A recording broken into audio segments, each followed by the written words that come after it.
good afternoon, good morning, good evening, whatever it is, wherever you are. It is Thursday, June the 4th, and I am very happy to see all of you who have come to hang out and learn a little bit about tarot.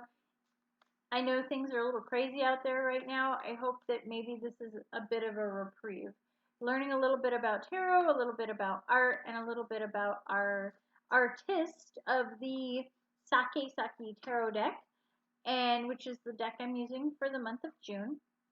And I mean, look at this. Even the box is really exciting and fun and kind of crazy. It says on the side of it, "Come on, let's play." If that gives you any idea of what her personality is in this.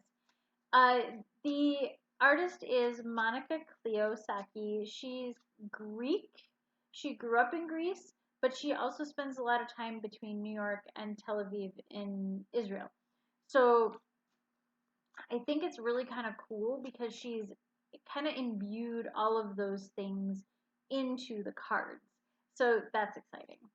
And I collect tarot not just because of being able to do the readings and having some different cards to do the readings with, but I do feel like I've collected like this bit of art, these tiny little pieces of an artist's idea of something really dynamic. Probably someday when I'm all done reading tarot cards and I never do it again, I will take all my cool tarot decks and I will turn them into wall art or something. I don't know. But for now, I'm going to draw our card for the day, which happens to be the Three of Rods. So the Three of Rods is, I'm going to hold the card up. Once again, they're headless. Is a headless a guy again? We got to talk about this headless thing. But anyway, there are some symbols on this that are not typical to the Three of Rods or Three of Wands, depending on who you're talking to in some of these other decks, different things. We have the symbol for the sun, which is an astrological symbol, and we've got the symbol for Aries. And I did just look down there to make sure, but I do know what the symbol for Aries is. My sun is an Aries. So my sun is an Aries. Yeah, forgive me for the pun. Anyway, so if that gives you some idea of what rods represent, and especially what the threes represent. So rods represent kind of that passion, that fire, that energy, that creativity that motivates us to do things and inspires us into action. So with the sun and the fire, obviously, and Aries being a fire sign, we've got a lot of the fire aspect in this, which is good because she's kind of left out too much else going on with fire. There's not a lot of red. I mean, the guy's shirt is kind of an orangey color. Well, we'll call it red. We'll call it red. But otherwise, it's got the water in it, right? We'll talk about that. So threes are also that stage of the tarot in the lesser arcana where you're moving into action. You're moving into doing something. Your twos, you were kind of weighing the odds. What's good? What's bad? What should I do? What choice should I make? In the threes, you're activating it. So the Three of Rods is very much about activating those choices that you've made. It is not judging about whether you made a good choice or a bad choice. It is, now is the time for action. You took enough time to figure it out, time to act. And water is typically to do with travel. So if you see water in a card, it has to do with flow, with travel, with change, with emotions as well, especially when it's in the cups. But if it has to do with change and travel, you know that this person is kind of going from the bank that they're on, the comfortable area that they're on, to another horizon, to another place. So they really are kind of crossing over to something else. So with this, he's got his one rod here that he's holding on to, and the other two are kind of triangulated behind him. So you've got one on this side, one at the back, and one that he's holding in his hand. Also, I feel like that's a bird. Abstract is so interesting sometimes. I'm going to go with that's a bird on his shoulder. And we've talked a little bit about what birds and winged creatures mean as well, is that it's kind of a voice from above. It's the voice from your spiritual side. So if there's a bird on here, he may be listening to that voice inside him, that spiritual voice. when this card comes up in a reading and you see somebody who maybe is not real quick to action, maybe somebody who's been hemming and hawing on something for a while, this is kind of the prod of, okay, do something about it. If you don't like where you are, move on. If you don't like what you're doing, change. If you don't like what's being done to you, talk about it.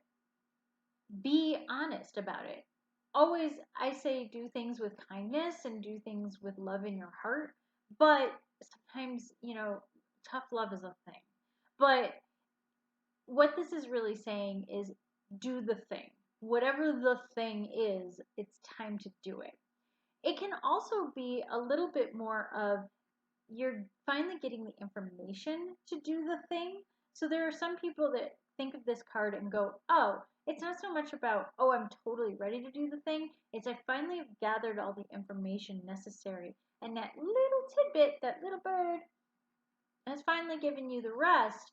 And you can say, oh, that was the piece I was missing. That was the part of this puzzle that I really needed in order to act on it. It can be as simple as you've been waiting on an email for a project to move forward. You've been waiting on that budget to go through. You've been waiting for somebody to call you. And it always with the cards, especially if you're reading for just yourself and you're reading kind of in this little space of time. I'm just going to draw one card today and that's all I'm going to do. And I'm going to talk a little bit about that.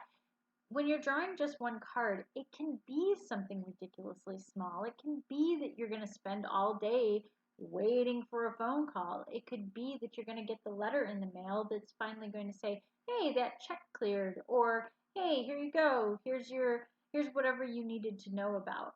Could be the email that you've been waiting on about a job or a gig or something.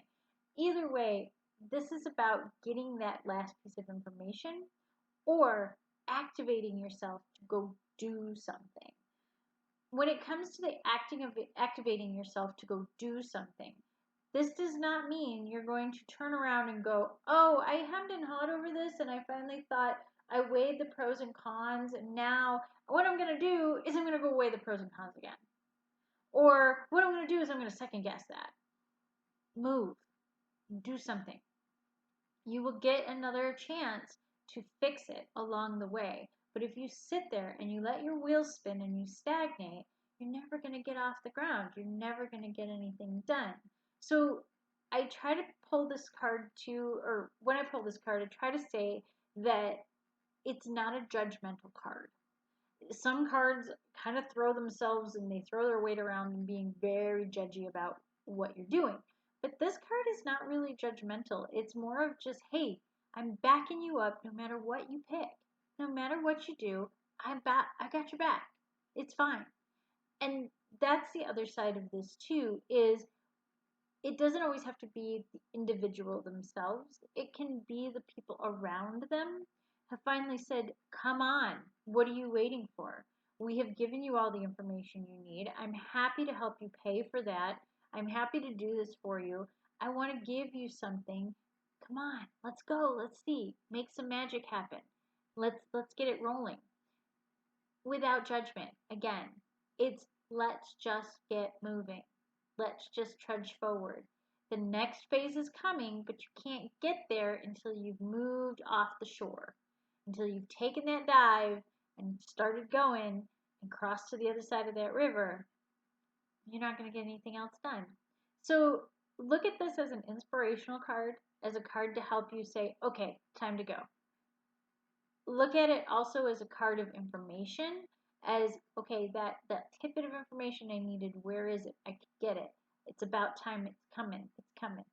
And also look at this card as that fire, that passion. So if you felt a little low, and there's a lot going on right now. If you felt a little low, it's totally understandable. If you felt a little low, maybe today is the day where you say, okay, I just need to get through today. I'm just going to do this one thing today, whatever that may be. So little steps, little things. And I hope this is helpful to you and it kind of empowers you to do some stuff and empowers you to embrace that fire inside of you, that passion inside of you. And I hope that you see this fun art in all of this as well. Very expressive art going on. And that's one of the things I really like about this deck. So if you're interested in having a reading done with the Sakki-Sakki deck in the month of June, please check out my website. It's in the description box. If you have any questions about tarot or this deck or maybe the other collections that I have, please leave a question in the comments and I will absolutely get back to you. I've been trying to get back as quickly as I can. This is a bit of a new thing for me. And I hope that you will also check out some of the books that I have on my website as well, because some of them deal with technology and the metaphysical, and others deal with creativity and how fun that can be, and how inspirational it is in our lives. That said, I hope you have a wonderful, wonderful day, and I hope you have a wonderful weekend. I will see you tomorrow, but if I do not, if something happens, just know that I'm with you always, and I hope that you guys are looking out for each other, whoever is watching this. I'm looking out for you in my own special way, I promise. Much love. Have a good day and enjoy your Thursday. All right.